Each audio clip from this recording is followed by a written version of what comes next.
ओम शांति। आज 5 जनवरी 2026 की मुरली। मीठे बच्चे, बाप की श्रीमत से तुम मनुष्य से देवता बनते हो। गीता का ज्ञान और राजयोग तुम्हें संपूर्ण पावन बना देता है। प्रश्न: सतयुग में हर चीज अच्छे से अच्छी सतोप्रधान होती है, क्यों? उत्तर: क्योंकि वहाँ मनुष्य सतोप्रधान है। जब मनुष्य अच्छे हैं तो सामग्री भी अच्छी है और मनुष्य बुरे हैं तो सामग्री भी नुकसानकारक है। सतोप्रधान सृष्टि में कोई भी वस्तु अप्राप्त नहीं है, कुछ भी कहीं से मंगाना नहीं पड़ता। ओम शांति। बाबा इस शरीर द्वारा समझाते हैं। इनको जीव कहा जाता, इनमें आत्मा भी है और तुम बच्चे जानते हो परमपिता परमात्मा भी इनमें है। ये तो पहले पक्का होना चाहिए, इसलिए इनको दादा भी कहते हैं। ये तो बच्चों को निश्चय है, इस निश्चय में ही रमन करना है। बरोबर बाबा ने जिसमें पधरामणी की है वह अवतार लिया है। उनके लिए बाप खुद कहते हैं, मैं इनके बहुत जन्मों के अंत के भी अंत में आता हूँ। बच्चों को समझाया गया है, ये है सर्वशास्त्र शिरोमणि गीता का ज्ञान। श्रीमत अर्थात श्रेष्ठ मत। श्रेष्ठ ते श्रेष्ठ मत है, ऊंचते ऊंच भगवान की, जिसकी श्रीमत से तुम मनुष्य से देवता बनते हो। तुम भ्रष्ट मनुष्य से श्रेष्ठ देवता बनते हो। तुम आते ही इसलिए हो। बाप भी खुद कहते हैं, मैं आता हूँ तुमको श्रेष्ठाचारी निर्विकारी मत वाले देवी देवता बनाने। मनुष्य से देवता बनने का अर्थ भी समझना है। विकारी मनुष्य से निर्विकारी देवता बनाने आते हैं। सतयुग में मनुष्य रहते हैं परंतु दैवी गुणों वाले। अभी कलियुग में हैं आसुरी गुणों वाले। है सारी मनुष्य सृष्टि परंतु वह है ईश्वरीय बुद्धि, ये है आसुरी बुद्धि। वहाँ ज्ञान, यहाँ भक्ति। ज्ञान और भक्ति अलग अलग है ना। भक्ति की पुस्तक कितनी और ज्ञान की पुस्तक कितनी है। ज्ञान का सागर बाप है, उनका पुस्तक भी तो एक ही होना चाहिए। जो भी धर्म स्थापन करते हैं उनका पुस्तक एक होना चाहिए। उनको रिलीजियस बुक कहा जाता है। पहला रिलीजियस बुक है गीता, श्रीमद् भगवत गीता। ये भी बच्चे जानते हैं, पहला आदि सनातन देवी देवता धर्म है, न कि हिंदू धर्म। मनुष्य समझते हैं गीता से हिंदू धर्म स्थापन हुआ और गीता गाई है श्री कृष्ण ने। कोई से पूछो तो कहेंगे परंपरा से यह श्री कृष्ण ने गाई है। कोई शास्त्र में शिव भगवानुवाच है नहीं, श्रीमद् श्री कृष्ण भगवानुवाच लिख दिया है। जो गीता पढ़े होंगे उनको सहज समझ में आएगा। अभी तुम समझते हो इसी गीता ज्ञान से मनुष्य से देवता बने हैं, जो अभी बाप तुमको दे रहे हैं। राजयोग सिखा रहे हैं, पवित्रता भी सिखा रहे हैं। काम महाशत्रु है, इस द्वारा ही तुमने हार खाई है। अब फिर उन पर जीत पाने से तुम जगत जीत अर्थात विश्व का मालिक बन जाते हो। ये तो बहुत सहज है। बेहद का बाप बैठ इनके द्वारा तुमको पढ़ाते हैं। वह है सभी आत्माओं का बाप। ये फिर है बेहद का बाप मनुष्यों का। नाम ही है प्रजापिता ब्रह्मा। तुम कोई से भी पूछेंगे ब्रह्मा के बाप का नाम बताओ तो मूंझ पड़ेगे। ब्रह्मा विष्णु शंकर है क्रिएशन। इन तीनों का कोई तो बाप होगा ना। तुम दिखाते हो इन तीनों का बाप है निराकार शिव। ब्रह्मा विष्णु शंकर को सूक्ष्मतन के देवताएं दिखलाते हैं, उनके ऊपर है शिव। बच्चे जानते हैं शिव बाबा के बच्चे जो भी आत्माएं हैं उनको अपना शरीर तो होगा। वह तो सदैव निराकार परमपिता परमात्मा है। बच्चों को मालूम हुआ है निराकार परमपिता परमात्मा के हम बच्चे हैं। आत्मा शरीर द्वारा बोलती है परमपिता परमात्मा। कितनी सहज बातें हैं। इसको कहा जाता है अल्फबे। पढ़ाते कौन हैं? गीता का ज्ञान किसने सुनाया? निराकार बाप ने। उन पर कोई ताज आदि है नहीं। वह ज्ञान का सागर बीज रूप चैतन्य है। तुम भी चैतन्य आत्माएं हो ना। सभी झाड़ों के आदि मध्य अंत को तुम जानते हो। भल माली नहीं हो परंतु समझ सकते हो कैसे बीज डालते हैं, उनसे झाड़ निकलते हैं। वो तो है जड़ झाड़, ये है चैतन्य। तुम्हारी आत्मा में ज्ञान है और कोई की आत्मा में ज्ञान होता नहीं। बाप चैतन्य मनुष्य सृष्टि का बीज रूप है, तो झाड़ भी मनुष्यों का होगा। ये है चैतन्य क्रिएशन। बीज और क्रिएशन में फर्क तो है ना। आम का बीज डालने से आम निकलता है, फिर झाड़ कितना बड़ा होता है। वैसे मनुष्य के बीज से मनुष्य कितने फर्टाइल होते हैं। जड़ बीज में कोई ज्ञान नहीं है, ये तो चैतन्य बीज रूप है। उनमें सारे सृष्टि रूपी झाड़ का ज्ञान है कि कैसे उत्पत्ति, पालना फिर विनाश होता है। ये बहुत बड़ा झाड़ खलास हो फिर दूसरा नया झाड़ कैसे खड़ा होता है। ये है गुप्त। तुमको ज्ञान भी गुप्त मिलता है, बाप भी गुप्त आए हैं। तुम जानते हो ये कलम लग रहा है, अभी तो सब पतित बन गए हैं। अच्छा, बीज से पहले पहले नंबर में जो पत्ता निकला वह कौन था? सतयुग का पहला पत्ता तो श्री कृष्ण को ही कहेंगे, लक्ष्मी नारायण को नहीं। नया पत्ता छोटा होता है, पीछे बड़ा होता है, तो इस बीज की कितनी महिमा है।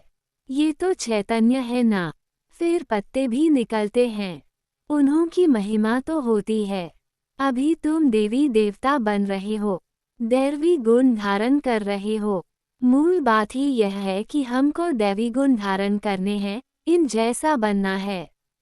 चित्र भी हैं, ये चित्र न होते तो बुद्धि में ज्ञान ही नहीं आता। ये चित्र बहुत काम में आते हैं। भक्ति मार्ग में इन चित्रों की भी पूजा होती है और ज्ञान मार्ग में इन चित्रों से तुमको ज्ञान मिलता है कि ऐसा बनना है। भक्ति मार्ग में ऐसे नहीं समझते कि हमको ऐसा बनना है। भक्ति मार्ग में मंदिर कितने बनते हैं? सबसे जास्ती मंदिर किसके होंगे? जरूर शिव बाबा के होंगे जो बीज रूप है। फिर उसके बाद पहली क्रिएशन के मंदिर होंगे। पहली क्रिएशन ये लक्ष्मी नारायण हैं। शिव के बाद इनकी पूजा सबसे जास्ती होती है। माताएं तो ज्ञान देती हैं, उनकी पूजा नहीं होती। वह तो पढ़ाती है ना। बाप तुमको पढ़ाते हैं, तुम किसकी पूजा नहीं करते हो? पढ़ाने वाले की अभी पूजा नहीं कर सकते। तुम जब पढ़कर फिर अनपढ़ बनेंगे तब फिर पूजा होगी। तुम सो देवी देवता बनते हो, तुम ही जानते हो। जो हमको ऐसा बनाते हैं उनकी पूजा होगी, फिर हमारी पूजा होगी नंबरवार। फिर गिरते गिरते 5 तत्वों की भी पूजा करने लग पड़ते हैं। शरीर 5 तत्वों का है ना। 5 तत्वों की पूजा करो या शरीर की करो, एक हो जाती। ये तो ज्ञान बुद्धि में है। ये लक्ष्मी नारायण सारे विश्व के मालिक थे। इन देवी देवताओं का राज्य नई सृष्टि पर था, परंतु वह कब था यह नहीं जानते। लाखों वर्ष कह देते हैं। अब लाखों वर्ष की बात तो कभी किसकी बुद्धि में रह न सके। अभी तुमको स्मृति है, हम आज से 5000 वर्ष पहले आदि सनातन देवी देवता धर्म के थे। देवी देवता धर्म वाले फिर और धर्मों में कन्वर्ट हुए हैं। हिंदू धर्म कह नहीं सकते, परंतु पतित होने कारण अपने को देवी देवता कहना शोभता ही नहीं। अपवित्र को देवी देवता कह न सकें। मनुष्य पवित्र देवियों की पूजा करते हैं तो जरूर खुद अपवित्र हैं, इसलिए पवित्र के आगे माथा झुकाना पड़ता है।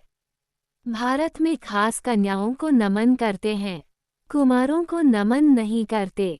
फीमेल को नमन करते हैं, मेल को नमन क्यों नहीं करते? क्योंकि इस समय ज्ञान भी पहले माताओं को मिलता है, बाप इनमें प्रवेश करते हैं। ये भी समझते हो बरोबर यह ज्ञान की बड़ी नदी है। ज्ञान नदी भी है फिर पुरुष भी है। ये है सबसे बड़ी नदी। ब्रह्मपुत्रा नदी है सबसे बड़ी, जो कलकत्ता तरफ सागर में जाकर मिलती है। मेला भी वहाँ लगता है, परंतु उनको ये पता नहीं कि यह आत्माओं और परमात्मा का मेला है। वो तो पानी की नदी है जिस पर नाम ब्रह्मपुत्रा रखा है। उन्होंने तो ब्रह्म ईश्वर को कहा हुआ है, इसलिए ब्रह्मपुत्रा को बहुत पावन समझते हैं। बड़ी नदी है तो पवित्र भी वह होगी। पतित पावन वास्तव में गंगा को नहीं ब्रह्मपुत्रा को कहा जाए। मेला भी इनका लगता है। ये भी सागर और ब्रह्मा नदी का मेला है। ब्रह्मा द्वारा एडेप्शन कैसे होती है, ये गुह्य बातें समझने की हैं, जो प्रायः लोप हो जाती हैं। ये तो बिल्कुल सहज बात है ना। भगवान उवाच, मैं तुमको राजयोग सिखलाता हूँ, फिर ये दुनिया ही खलास हो जाएगी। शास्त्र आदि कुछ भी नहीं रहेंगे। फिर भक्ति मार्ग में ये शास्त्र होते हैं, ज्ञान मार्ग में शास्त्र होते नहीं। मनुष्य समझते हैं ये शास्त्र परंपरा से चले आते हैं। ज्ञान तो कुछ है नहीं। कल्प की आयु ही लाखों वर्ष कह दी है, इसलिए परंपरा कह देते हैं। इनको कहा जाता है अज्ञान, अंधियारा। अभी तुम बच्चों को ये बेहद की पढ़ाई मिलती है, जिससे तुम आदि मध्य अंत का राज समझा सकते हो। तुमको इन देवी देवताओं की हिस्ट्री ज्योग्राफी का पूरा पता है। ये पवित्र प्रवृत्ति मार्ग वाले पूज्य थे, अभी पुजारी पतित बने हैं। सतयुग में है पवित्र प्रवृत्ति मार्ग, यहाँ कलियुग में अपवित्र प्रवृत्ति मार्ग है। फिर बाद में निवृत्ति मार्ग होता है, वह भी ड्रामा में है। उसको संन्यास धर्म कहा जाता है। घर बार का संन्यास कर जंगल में चले जाते हैं, वह है हद का संन्यास। रहते तो इसी पुरानी दुनिया में ही है ना। अभी तुम समझते हो हम संगमय युग पर हैं, फिर नई दुनिया में जाएंगे। तुमको तिथि, तारीख, सेकंड सहित सब मालूम है। वह लोग तो कल्प की आयु ही लाखों वर्ष कह देते हैं, इनका पूरा हिसाब निकाल सकते हैं। लाखों वर्ष की तो बात कोई याद भी न कर सके। अभी तुम समझते हो बाप क्या है, कैसे आते हैं, क्या कर्तव्य करते हैं। तुम सबके ऑक्यूपेशन को, जन्मपत्री को जानते हो। बाकी झाड़ के पत्ते तो ढेर होते हैं, वो गिनती थोड़े ही कर सकते हैं। इस बेहद सृष्टि रूपी झाड़ के कितने पत्ते हैं? 5000 वर्ष में इतने करोड़ हैं, तो लाखों वर्ष में कितने अनगिनत मनुष्य हो जाएं। भक्ति मार्ग में दिखाते हैं, लिखा हुआ है सतयुग इतने वर्ष का है, त्रेता इतने वर्ष का है, द्वापर इतने वर्ष का है। तो बाप बैठ तुम बच्चों को ये सब राज समझाते हैं। आम का बीज देखने से आम का झाड़ सामने आएगा ना। अभी मनुष्य सृष्टि का बीजरूप तुम्हारे सामने है। तुमको बैठ झाड़ का राज समझाते हैं, क्योंकि चैतन्य है। बताते हैं हमारा यह उल्टा झाड़ है। तुम समझा सकते हो जो भी इस दुनिया में है, जड़ व चैतन्य हूबहू रिपीट करेंगे। अभी कितना वृद्धि को पाते रहते हैं, सतयुग में इतना हो नहीं सकता। कहते हैं फलानी चीज ऑस्ट्रेलिया से, जापान से आई। सतयुग में ऑस्ट्रेलिया, जापान आदि थोड़े ही थे। ड्रामा अनुसार वहाँ की चीज यहाँ आती है। पहले अमेरिका से गेहूं आदि आते थे, सतयुग में कहाँ से आएंगे, थोड़े ही। वहाँ तो है ही एक धर्म, सब चीजें भरपूर रहती हैं। यहाँ धर्म वृद्धि को पाते रहते हैं, तो उनके साथ सब चीजें कम होती जाती हैं। सतयुग में कहाँ से मंगाते नहीं हैं। अभी तो देखो कहाँ कहाँ से मंगाते हैं। मनुष्य पीछे वृद्धि को पाते गए हैं। सतयुग में तो अप्राप्त कोई वस्तु होती नहीं। वहाँ की हर चीज सतोप्रधान बहुत अच्छी होती है। मनुष्य ही सतोप्रधान है। मनुष्य अच्छे हैं तो सामग्री भी अच्छी है। मनुष्य बुरे हैं तो सामग्री भी नुकसानकारक है। साइंस की मुख्य चीज है एटॉमिक बॉम्ब्स, जिससे इतना सारा विनाश होता है। कैसे बनाते होंगे? बनाने वाली आत्मा में पहले से ही ड्रामा अनुसार ज्ञान होगा। जब समय आता है तब उनमें वह ज्ञान आता है, जिसमें संस होगी वही काम करेंगे और दूसरे को सिखाएंगे। कल्प कल्प जो पाठ बजाया है वही बजता रहता है। अभी तुम कितने नॉलेजफुल बनते हो, इनसे जास्ती नॉलेज होती नहीं। तुम इस नॉलेज से देवता बन जाते हो। इससे ऊंच कोई नॉलेज है नहीं। वह है माया की नॉलेज, जिससे विनाश होता है। वह लोग साइंटिस्ट मून में जाते हैं, खोजते हैं। तुम्हारे लिए कोई नई बात नहीं। ये सब माया का पॉम्प है। बहुत शो करते हैं, अति डीपनेस में जाते हैं, बहुत बुद्धि को लड़ाते हैं, कुछ कमाल कर दिखावें। बहुत कमाल करने से फिर नुकसान हो जाता है। क्या क्या बनाते रहते हैं। बनाने वाले जानते हैं इनसे यह विनाश होगा। अच्छा, मीठे मीठे सिकिलधे बच्चों प्रति माता पिता बाप दादा का याद प्यार और गुड मॉर्निंग। रूहानी बाप की रूहानी बच्चों को नमस्ते। धारणा के लिए मुख्य सार। पहला, गुप्त ज्ञान का सिमरन कर हर्षित रहना है। देवताओं के चित्रों को सामने देखते उन्हें नमन वंदन करने के बजाय उन जैसा बनने के लिए दैवी गुण धारण करने हैं। दूसरा, सृष्टि के बीजरूप बाप और उनकी चैतन्य क्रिएशन को समझ नॉलेजफुल बनना है। इस नॉलेज से बढ़कर और कोई नॉलेज नहीं हो सकती, इसी नशे में रहना है। वरदान, एक बाप दूसरा न कोई। इस पाठ की स्मृति से एकरस स्थिति बनाने वाली श्रेष्ठ आत्मा भाव। एक बाप दूसरा न कोई, ये पाठ निरंतर याद हो तो स्थिति एकरस बन जाएगी, क्योंकि नॉलेज तो सब मिल गई है। अनेक पॉइंट्स हैं, लेकिन पॉइंट्स होते हुए पॉइंट रूप में रहें, ये है उस समय की कमाल जिस समय कोई नीचे खींच रहा हो। कभी बात नीचे खींचेंगी, कभी कोई व्यक्ति, कभी कोई चीज, कभी वायुमंडल। ये तो होगा ही, लेकिन सेकंड में ये सब विस्तार समाप्त हो एकरस स्थिति रहे, तब कहेंगे श्रेष्ठ आत्मा भव के वरदानी। स्लोगन, नॉलेज की शक्ति धारण कर लो तो विघ्न वार करने के बजाय हार खा लेंगे। अव्यक्त इशारे, इस अव्यक्ति मास में बंधन मुक्त रह जीवन मुक्त स्थिति का अनुभव करो। अभी आप सब ऐसे मुक्त बन मास्टर मुक्तिदाता बनो जो सर्व आत्माएं, प्रकृति, भगत मुक्त हो जाएं। अभी ब्रह्मा बाप इसी एक बात में डेट कॉन्शियस हैं कि मेरा एक एक बच्चा कब जीवन मुक्त बनेगा। ऐसे नहीं समझना कि अंत में जीवन मुक्त बनेंगे, नहीं। बहुत काल से जीवन मुक्त स्थिति का अभ्यास बहुत काल जीवन मुक्त राज्य भाग्य का अधिकारी बनाएगा। अच्छा, ओम शांति। भाग्य विधाता इस जग में भाग्य बनाने आया। ब्रह्मा ने अपने बच्चों को शिक्षाओं से सजाया। मीठे बच्चों, प्यारे बच्चों, ज्ञान की राह है न्यारी। मीठे बच्चों, प्यारे बच्चों, ज्ञान की राह है न्यारी।